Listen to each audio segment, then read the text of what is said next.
Medical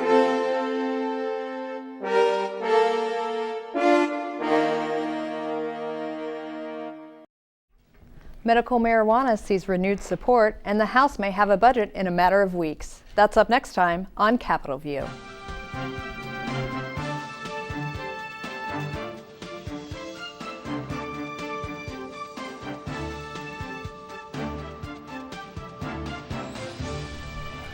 Good evening, and thanks for tuning in to this week's edition of Capitol View, the show where we talk about Illinois politics and government. I'm your host, Jamey Dunn, with Illinois Issues Magazine, and with me today is Charlie Wheeler, Director of the Public Affairs Reporting Program at the University of Illinois at Springfield, and a longtime State House reporter. Charlie, thanks for coming. My pleasure. And Mike Lawrence, also a longtime State House reporter, and also served on the administration of former Governor Jim Edgar. Mike, thanks for being here. Good to be here. Well, one of the first topics I'd like to talk about today is the push to legalize medical marijuana in Illinois. Representative Lou Lang, who sponsored the bill, got pretty close last session, but just couldn't find the votes. House Minority Leader Tom Cross has said that he is okay with this moving forward, possibly this session. So what does this mean, Charlie? A lot of people that voted for it the last time around were lame ducks, are now gone. Does Lou Lang have a chance this time around? Well, I think it does, and I think if you look at the progression of this issue across the country, there are something like 15 states that have it now, and it's not just places like California. I believe Michigan has it, I think Montana has it, a couple of East Coast states. And so it's a recognition that for some people, cancer sufferers, people with glaucoma, people with other illnesses that don't respond to the conventional wisdom of medical doctors, smoking marijuana eases the pain, eases the nausea in chemotherapy recipients, enables them to have an appetite and eat more. And although the scientific community is not decided whether or not they can point out here are the chemical reasons why this happens, for people who suffer from these illnesses, treat themselves with marijuana, they say they get results. And I don't think you can discount the fact that people who do it say, I get results from this, and these other, the pharmaceutical companies' solutions don't help me. So I think as these stories come out, there's support growing for this. And as a matter of fact, the revised version, as I understand it, is much more tightly regulated than the bill that cleared the Senate, failed by, I believe, four votes in the House. And so I think there's a real chance, particularly with the support of the Republican leadership, for the bill actually to pass the House, pass the Senate, and then go to Governor Quinn. Well, I think some of the fears people looking at, like California, is often held up as, oh, they have a dispensary on every corner and anyone who wants to get marijuana can, whether they have a prescription or not. And that may not be the case, but that's a lot of the worst case scenarios that people hold up. So do you think that enough has been done to limit a program like this in this bill that people could feel comfortable with it? Well, speaking for myself personally, I would have voted for the original bill. As a matter of fact, I'll go on record now and say that I don't see any reason why marijuana is not legalized. I don't think it's as harmful as smoking, tobacco cigarettes. I don't think it's as dangerous as alcohol. And yet we have this culture, and I think part of it is there's a certain self-interest involved because there's a whole anti-drug economy that's been built up. And as an anti-drug warrior, you get money, you get grants from the state and federal government, you have a job, and so were we to legalize something like marijuana, some of that might go away. But yeah, I think there are a lot of safeguards in there. For one thing, you mentioned in California they have medical marijuana available at a lot of different places. As I understand the revised bill, there would be 59 places, one in each Senate district. It would be run by non-for-profits, tightly regulated by the state. If you're someone who's suffering from multiple sclerosis and wants to use marijuana, you can't grow your plants at home. You'd have to go to the state licensed and regulated dispensary. So I think there are a lot of safeguards in there to address the problems of people who see this as the first step down the slippery slope to everybody being high all the time. Well, as you mentioned, there's a lot of concerns among the law enforcement community as far as people who might be legislators now, who are maybe former state's attorneys, former police officers. Are Republicans that maybe played that role in their pre-legislative life going to be able to vote for something like this? What do you think, Mike? Well, I think the support for the measure from Representative Cross gives them some political cover, and I think that's what they're primarily worried about. If you look at it on the merits, I'm convinced that it would pass the House and Senate fairly easily. I think the opposition has been largely because of fear of political fallout, and Charlie talked about trends across the country. I think the opposition at the grassroots level in Illinois has softened, and the support at the grassroots level, particularly from people who see this as a benefit, either personally or for family members or people they know, has increased and intensified. And I think there's been increasingly effective lobbying by those who have personal stories to tell, and who can be viewed as something other than kooks or hippies from our generation. So the movement's gained some credibility maybe in recent years in Illinois. The people who've backed this have been able to make a strong case. And in fact, you mentioned the law enforcement community. If I'm not mistaken, the Senate sponsor of the bill last session was Senator Hayne from Alton, who is a former state's attorney. And who often backs generally tough on crime measures. And so that definitely has had some weight in the Senate, but in the House it doesn't seem as much yet, but we'll see. Lang says he may call the bill as soon as next week, so we'll see what happens going forward. Leader Cross has also said this week that there is a good chance the House will have their budget proposal out in the next week and a half or so. They've set some strict deadlines in the House. We'll see if they meet them. But how does this compare to budgeting processes in the past? I'm used to seeing, I haven't been here that long, but I'm used to seeing things past the deadline on the last day. You know, I'm not accustomed to this. Well, it still may go right up to the deadline and maybe even over. Because even if the House acts, the Senate needs to act. And right now there are differences between the Senate and the House, significant differences. I don't think there are differences that can't be overcome. So we'll see how all this unfolds, but Charlie and I have been through an awful lot of sessions where people thought, oh, well, there shouldn't be a problem. It sounds like things are moving along, and somehow it gets off the track, then goes back on the track, then goes off the track. Sometimes all in one day. Yeah, that's right. And that's not an unusual pattern through the years. So I think it's a good sign that the House is in the position that it's in.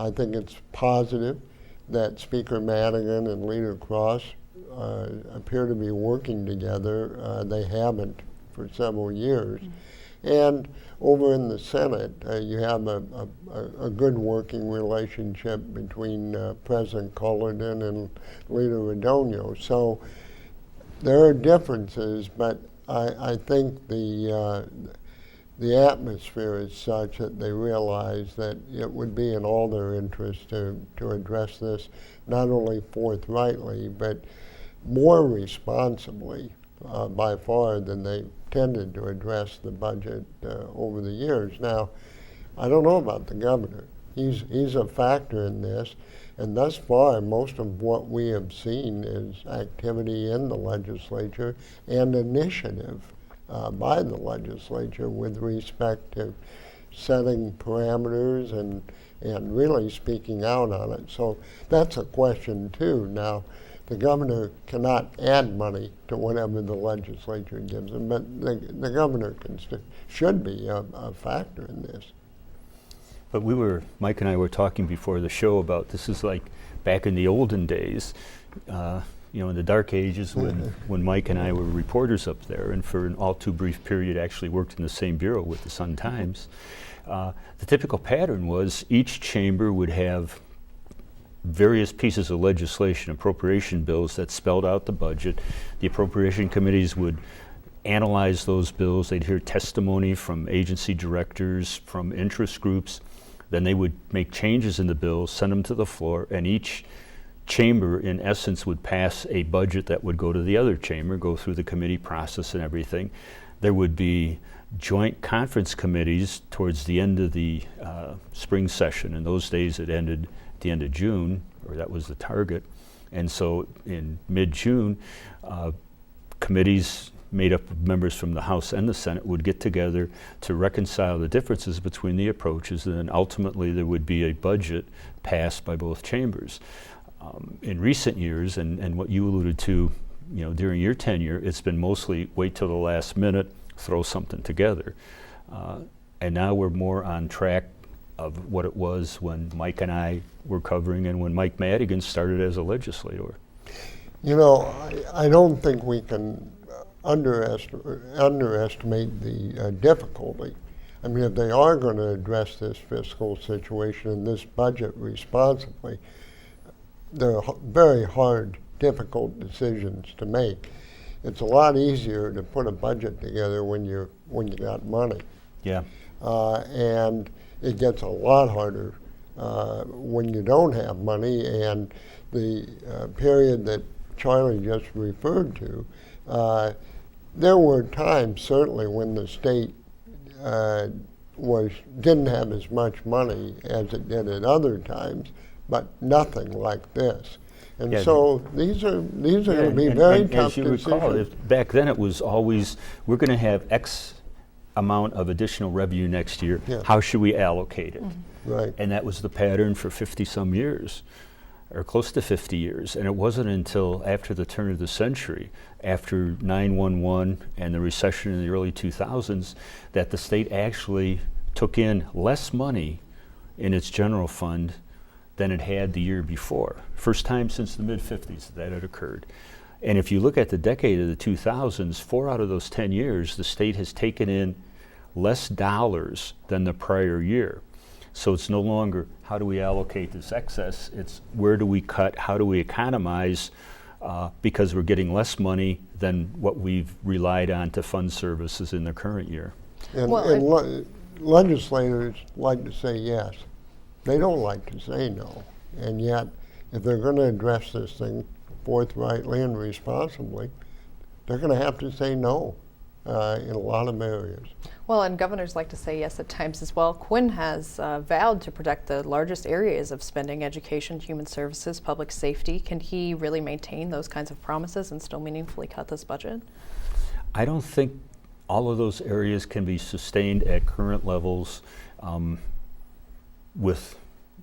the current situation, the current dynamics. The House and the Senate have both passed resolutions saying, here's how much money we have. And there's $1 billion gap between what the Senate says we're going to have, they're on the high side, what the House says we're going to have, they're on the low side. Both chambers have already passed legislation that totals, I think, $8 billion, $9 billion, something like that, to make the pension payment, to pay for the cost of past borrowing, to pay for health care costs for state employees. And so that money is already out of there.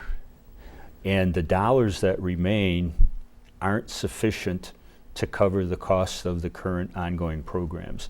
The governor has wanted to put more money in education. The House Education Committee is talking about cutting a couple $100 million from what would go to elementary and secondary education. The governor has singled out in human services certain programs that he no longer thinks we can afford to put state money into. For example, drug rehabilitation programs, drug treatment programs. He wants to zero out the state money and rely only on federal dollars for that. So there are some tough choices to be made. And as Mike said, it's not going to be easy, and there's really hard decisions that have to be made. Some of the leading human service agencies obviously are disturbed about the consequences of cuts. and they say, well, there is revenue. But from what I've seen, what they're pointing to are things like sweeping special funds, and those are one-time revenues, using one-time revenues to fund ongoing expenses. That kind of budgeting is what helped get us in the trouble we're in today. So I'm hoping that the governor and the legislature are particularly careful not to adopt some of these measures to mitigate the cuts, because it's going to cause problems down the road. And it's very, very difficult to make some of those cuts. But at some point, that needs to happen. I think that there are possibilities for raising additional revenues that would be ongoing. But having just approved a significant income tax increase, I think it's incumbent on the legislature and the governor to show that they can bring spending into line, rein in spending, or at least mitigate the increases in spending before they start going to, significantly more revenue enhancements. Two things that you both touched on that I'd like to talk about a little bit more. Charlie, you talked about the built-in costs, the things that we have to pay for, such as pensions and health care. Today, well, actually, it will have been yesterday in a House Human Services Appropriation Committee, a lot of members were sort of going after that idea of these built-in costs. Can we ask the unions to reopen their contracts and perhaps take smaller benefits or forego pay raises so we can avoid some of these really painful cuts? Is that fair? There was definitely some really heated rhetoric targeting the unions, saying, hey, how can we cut these programs to people who are very vulnerable while union members are possibly getting raises or getting benefits that maybe we can't afford anymore? Yeah, I guess fairness would be in the eye of the beholder.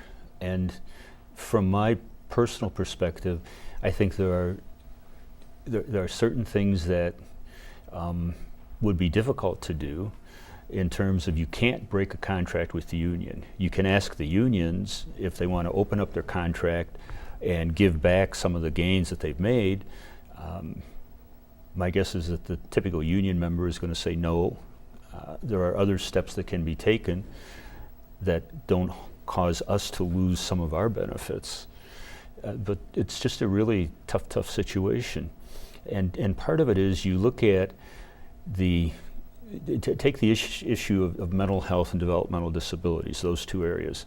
For years, the state has been sort of on a gradual trend of closing down state-run institutions, going to community-based services.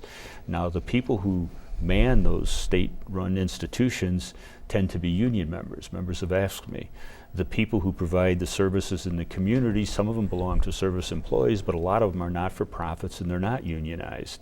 And so the money that is moving away from the institutions to the community necessarily would mean fewer union members.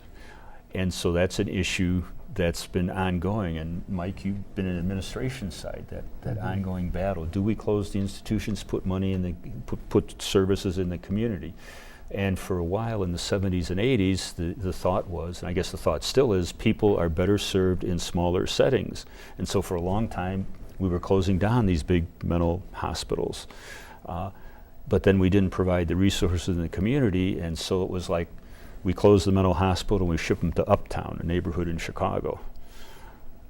Well, it seems, just what you're describing, Charlie, that debate is becoming more heated now that there's less money to go around. Yeah. That seemed to be the core of some of the frustration with House members saying, if we're spending all this money on costs for union employees, a lot of that's going to institutions, and we're trying to get away from this idea of putting people in institutions and get back to serving people in their communities. But I would guess that the union would argue, we don't want to have our members lose their jobs. And as a matter of fact, they have an agreement with Governor Quinn that there aren't going to be layoffs. Yeah, and there was a lot of frustration voiced as well on that agreement with Yeah. Quinn. I think the legislators Well, are and feeling part of like the argument was that Quinn was locking in whoever the next governor was going to be, and this isn't fair to Senator Brady. If Senator Brady wins, he'll have to live with this agreement. Well, Senator Brady didn't win, Pat Quinn did, and so Pat Quinn, to use, I guess the cliche, is kind of sleeping in the bed that he made. Well, and legislators voiced some frustration that they are not at all involved in these negotiations that determine a large part of the budget. But traditionally speaking, they aren't, are they, Mike? Isn't that No, usually the and governor's baby? Yeah, it is, and they've complained. I mean, it's not new for the legislators to complain about not being involved, but frankly, they probably don't want to be involved in reality, because then they'd have to accept some responsibility for it. Charlie's right about, the trend from institutional care to the community, and frankly, it would cost less to invest in the community care. Right now, they may not be in state hospitals, people who have significant mental health issues, but too many of them are in jails and in prison. And it's costing more money to have them there than it would be to provide those services. But I think what we're talking about here is that even with the income tax increase, we're still in a wash in red ink. And the only way out of this, and the sooner we move out of this, the better, is through shared sacrifice. And I don't think pointing to one sector or the other and saying, well, you have to give it up, but we're going to keep it over here is the way to go. I think there has to be shared sacrifice, not only by people who are in government, but also by taxpayers and others who want services and are reluctant to pay for them. So we're not. I mean, I think it's important the budget this year that it gets resolved in a responsible way. But frankly, we're not going to get out of this in 1 year, and I hope that actions they take this year won't impede our ability to move ahead in the out years, so-called out years, to get this state fiscal situation in line. Mike, you touched on possible new revenue sources. It looks like that would be a possibly far off thing. I don't think there's a lot of taste for that right now in the legislature, but the legislature's Commission on Forecasting and Accountability came out with new numbers for possibly expanding sales tax to services. This has been a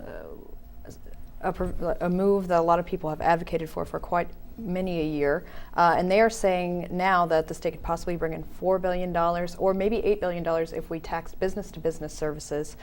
Will these new numbers have any impact for the General Assembly? And both of you have, I think, come on the show and advocated for this move at one point or another. What do you think moving ahead? Well, I have advocated, Charlie has as well. Two of the major growth areas in the state's economy are the service sector and retirement income. And we don't tax either one of those areas. And it will depend on how much you extend the sales tax base, if in fact you would, as to how much you could bring in. But it really makes little sense that if I go buy a shirt, I pay a tax on it, but when I have it dry cleaned, I don't pay a tax on it. And we do have a high sales tax rate right now. And some would argue that our income tax rate has moved significantly higher, even though when you look at other states, it's still certainly not in the high range. If you expand your base on the sales tax and the income tax, for example, on the income tax by beginning to tax retirement income above a certain level, you will mitigate the pressure on the rate. And you might even ultimately be able to look at lowering the rate somewhat. So I think it's well worth moving ahead to expand the base. But as you indicated, Jamey, and as I think I indicated earlier, Charlie has, right now there's not the taste for doing that. I think people are more focused on what's going to happen on the spending side. Well, Comptroller Judy Barr-Topeka has come out and said that we, even in spite of the tax increase, we're only seeing small revenues trickle in from that so far, that the state is still about $8 billion behind on its obligations. So we don't really have a plan that's gaining traction yet to address those bills. Borrowing has been kind of taken off the table. When lawmakers are looking at that $8 billion, would an expansion of a sales tax that could bring in $4 to $8 billion possibly become attractive at some point, or are we going to be back to borrowing maybe to solve that? Well, I will go back to what I've said, on this show and elsewhere many times. This notion that, should we borrow or not? I mean, we've crossed that bridge. We are borrowing money from the people that we owe, and we're not paying our bills. There's something like $800 million owed to businesses in terms of tax refunds from taxes that they overpaid going back to the year 2008. That's money that doesn't belong to us. We owe it to them, so that's borrowing. And I've argued, and I guess I side with the governor on this, it makes more sense to go and borrow from the guys whose business it is to make loans, the Wall Street bankers, by selling bonds, than it is to borrow from other people whose business is providing goods and services to the state, or educating our children, or providing human services, and who aren't in the business of making loans and who don't have the resources to handle it. So I would argue we should go ahead with the borrowing plan, something similar to what the governor suggested. As a matter of fact, a tiny sliver of that income tax increase was intended to provide a revenue stream to pay back borrowing over time, to enable us to liquidate the debt that we have now with all the people who provided us goods and services. And the service tax is interesting because that would help address the imbalance, if you will, between the services and goods that people expect from state government and what they're willing to pay to cover it. And I hate to cut you off, Charlie, but we're going to have to leave it at that. Thank you for tuning in. I'd like to thank my guests, Charlie Wheeler and Mike Lawrence. And I'm Jamey Dunn, your host from Illinois Issues Magazine. Also, please come visit Capitol View's Facebook page. It's Capitol View Politics at Facebook.